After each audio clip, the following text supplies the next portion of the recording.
চারটি কামান নিয়ে আসি আমার চ্যানেলে। একজন রিকোয়েস্ট করেছিল নমিনি গ্রাসরুট মানে শেখার জন্য, শিখবে। আমি তার জন্য নমিনি গ্রাসরুটটা নিয়ে আসি। ঠিক আছে, কোশ্চেনটা হলো it was holiday full stop we all went to zoo. এটাকে নমিনি গ্রাসরুট করতে হবে। আচ্ছা, তোমরা দেখে নাও নমিনি গ্রাসরুট কীভাবে করতে হয়। ইট ওয়াজ হলিডে, ছুটি দিন ছিল। উই অল ওয়েন্ট টু জু, আমরা সবাই চিড়িয়াখানায় গিয়েছিলাম। নমিনি গ্রাসরুট করতে হলে নমিনি গ্রাসরুট করতে হলে যদি কোনো সেন্টেন্সে সাবজেক্ট,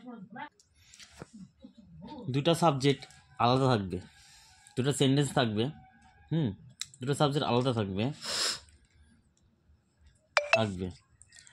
যদি কোনো সেন্টেন্সে দুটা সাবজেক্ট আলাদা থাকে এবং অক্সিলারি ভার্বের অ্যাডজেক্টিভ থাকে, তাহলে আমাকে প্রথম সাবজেক্টটি বসাতে হবে, অক্সিলারি ভার্বের পরিবর্তে বিং বসাতে হবে। আমি কি বললাম? দুটা সাবজেক্ট আলাদা থাকবে। দেখো, ইট একটা সাবজেক্ট, উই এক কি আছে? এক নাই। ইট মানে এটা, উই মানে আমরা, আলাদা। যদি কোনো সেন্টেন্সে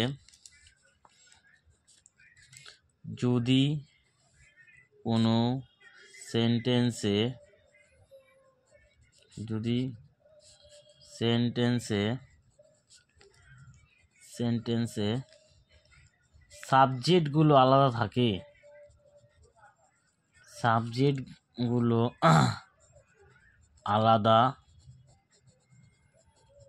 আলাদা থাকে,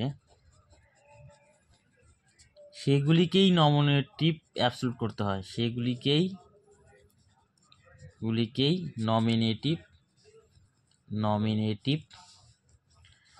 অ্যাবসলিউট করতে হয়। নিয়মটা লিখে নিতে পারো। দ্বিতীয় নিয়ম কি? যদি কোনো বাক্যে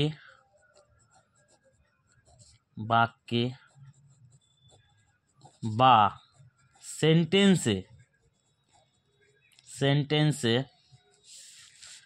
অক্সিলারি ভার্ব থাকে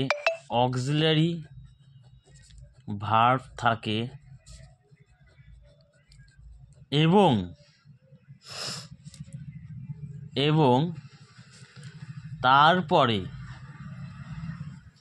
তারপরে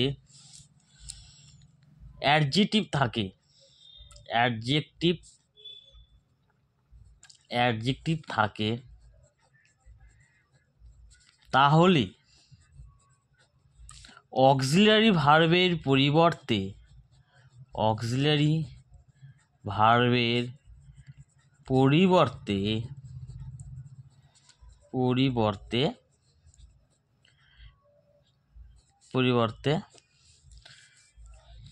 বিং বসাতে হয়।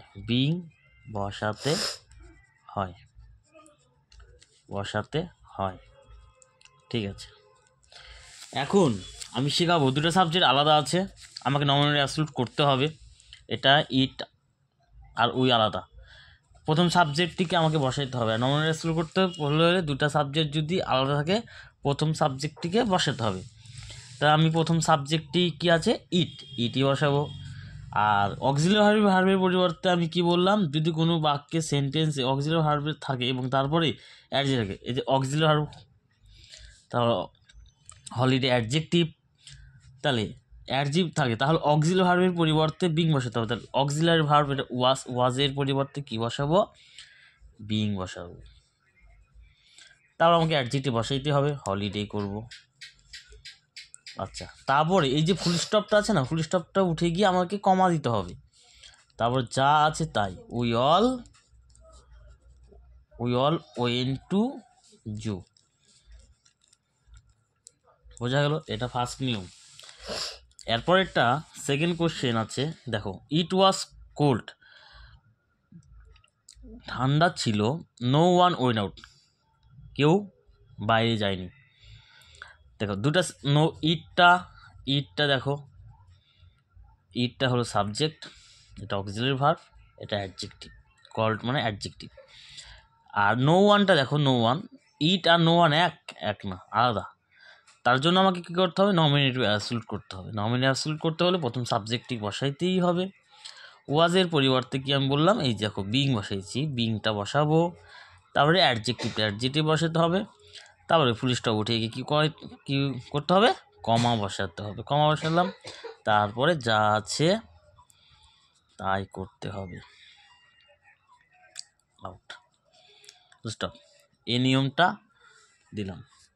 এখন আরও দুটা আছে, নিয়মগুলো একটু আলাদা। এটা এখানে আছে দ্য উইকেট ওয়াজ টেকেন, উইকেটটি নেওয়া হয়েছিল। এভরিবডি স্টার্টেড টু সেলিব্রেট, প্রত্যেকেই কী শুরু করেছিল, সেলিব্রেট মানে কি, আনন্দ শুরু করেছিল। এই উইকেট আর এভরিবডি আলাদা। আমি জানি নমিনেটিভ অ্যাবসলিউট, কিন্তু ওয়াস আছে এখানে, অক্সিলারি আছে কিন্তু মেইন ভার্ব আছে, কেন মেইন ভার্ব থার্ড ফর্ম আছে। প্যাসিভ, উইকেটটি নেওয়া হয়েছে, প্যাসিভ কাকে বলা হয়, কর্ম দিয়ে কোনো কাজ আগে করা হয় তাকেই আমরা বলি প্যাসিভ, ঠিক আছে। কর্ম আছে, কি নেওয়া হয়েছিল, উইকেট, প্যাসিভ আছে। এভরিবডি স্টার্টেড টু সেলিব্রেট, দুটো সাবজেক্ট আলাদা আছে। যদি কোনো সেন্টেন্সে প্রথমে প্যাসিভ তারপরে যদি অ্যাক্টিভ থাকে, প্রথম সাবজেক্টটি বসাতে হবে দ্য উইকেট, নমিনেটিভ অ্যাবসলিউট করতে হলে দ্য উইকেট। প্যাসিভ থাকার জন্য আমাকে কী করতে হবে, ওয়াজের পরিবর্তে একটা হ্যাভিং নিয়ে তো, কারণ মেন ভার্বের থার্ড ফর্ম আছে হ্যাভিং, তারপরে একটা বিন বসাতে হবে, বিন, তারপর একটা টেকেন, ফুল স্টপ উঠিয়ে কমা, এভরিবডি স্টার্টেড টু সেলিব্রেট। আবার বোঝাচ্ছি, যদি নমিনেটিভ অ্যাবসলিউট করতে বলে মেন ভার্বের আগে মেন ভার্ব যদি থাকে, সেটা যদি প্যাসিভ হয়, সাবজেক্ট দেখো দা উইকেট ওয়াজ টেকেন, উইকেটটি নেওয়া হয়েছে, কে নিয়েছে জানি না, প্যাসিভ লুপ্ত আছে, কর্ম আগে আছে, অবশ্যই প্যাসিভ, কিন্তু তাকে নমিনেটিভ অ্যাবসলিউট। যদি কোনো সেন্টেন্সে নমিনেটিভ অ্যাবসলিউট থাকে এবং প্রথম সেন্টেন্সটি যদি প্যাসিভ থাকে, ঠিক আছে, ওয়াসের পরিবর্তে আমরা হ্যাভিং বসাবো। আর এটা প্যাসিভ থাকানোর জন্য আমাকে একটা বিন আনতে হবে, ভার্বের থার্ড ফর্ম আনতে হবে। প্যাসিভের জন্য হ্যাভিং বিন আনতে হয় নমিনেটিভ অ্যাবসলিউটে। আর তার ফুল স্টপ উঠে গিয়ে কমা বসাতে হবে, কমা বসিয়ে দিয়েছি, দেখো কমা বসিয়ে দিয়েছি, তারপরে যা আছে তাই। আর একবার বুঝিয়ে দিচ্ছি যে কোনো বাক্যে নমিনেটিভ অ্যাবসলিউট করতে যদি বলে, যদি প্যাসিভ থাকে, তা আমাকে হ্যাভিং বিন বসাতে হবে, তারপরে ভার্বের থার্ড ফর্ম বসাতে হবে, ফুল স্টপ থেকে কমা বসাতে হবে, তারপরে যা আছে তাই। পরের কোশ্চেন কি বলছে, দ্য সান রোজ, এটা নমিনেটিভ অ্যাবসলিউট, দ্য সান রোজ, দেখো সূর্যটি রোজ মানে উঠেছিল, দ্য ফগ ডিসপেয়ার্স, কুয়াশাটি অদৃশ্য হয়ে গেছিল, ঠিক আছে। সূর্যটি উঠেছিল, দ্য ফগ ডিসপার্স, ফগ মানে কি, কুয়াশাটি উঠে, দেখো দুটো সাবজেক্ট আলাদা।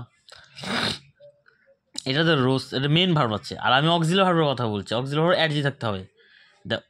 এটা অক্সিলারি ভার্ব না, এটা মেন ভার্ব আছে। মেন ভার্ব যখন থাকবে প্রথম সাবজেক্টটি বসাইতে হবে দ্য সান, তারপরে একটা হ্যাভিং নিয়ে আসতে হবে, হ্যাভিং, তারপরে হ্যাভিংয়ের পর থার্ড ফর্ম নিয়ে আসতে হবে, তার কী হবে, রাইজেন, রাইস রোজ রাইজেন, তারপর ফুল স্টপ উঠে গিয়ে কমা, তারপরে যা আছে তাই। বোঝা গেল? তাহলে আমরা শিখলাম অক্সিলারি ভার্বের পর অ্যাডজেক্টিভ বসে যদি, এবং দুটা সাবজেক্ট প্রথমে শিখতে হবে, প্রথম দুটো সাবজেক্ট আলাদা থাকবে। যদি অক্সিলারি ভার্ব থাকে তার সঙ্গে অ্যাডজেক্টিভ থাকতে হবে, তাহলেই আমাকে বিং বসাতে হবে। তাহলে আমরা সাবজেক্ট বসেছি, বিং বসালাম, হলিডে বসালাম। আরেকটা কথা, এই পার্টিসিপেল আর নমিনেটিভ অ্যাবসলিউট বা একই লাগে, কিন্তু পার্টিসিপেলে দুটা সাবজেক্ট একই থাকবে, আর নমিনেটিভ অ্যাবসলিউটে দুটো সাবজেক্ট আলাদা থাকবে, ঠিক আছে। তাহলে নমিনেটিভ অ্যাবসলিউটে কী থাকবে, দুটো সাবজেক্ট আলাদা থাকবে। দেখো ইট আর উই আলাদা, আবার দেখো অক্সিলারি ভার্ব থাকার পর অ্যাডজেক্টিভ থাকতে হবে।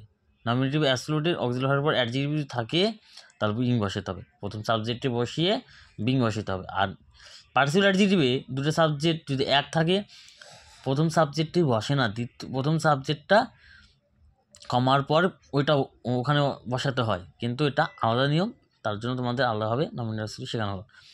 যদি কারো যদি এটারও সমস্যা হচ্ছে, আমি আরেকটা ভিডিও নিয়ে আসবো শেখানোর জন্য, ঠিক আছে? এই ভিডিওটা দেখো কেমন লাগছে, লাইক, সাবস্ক্রাইব এবং কমেন্ট করে দিও, ঠিক আছে?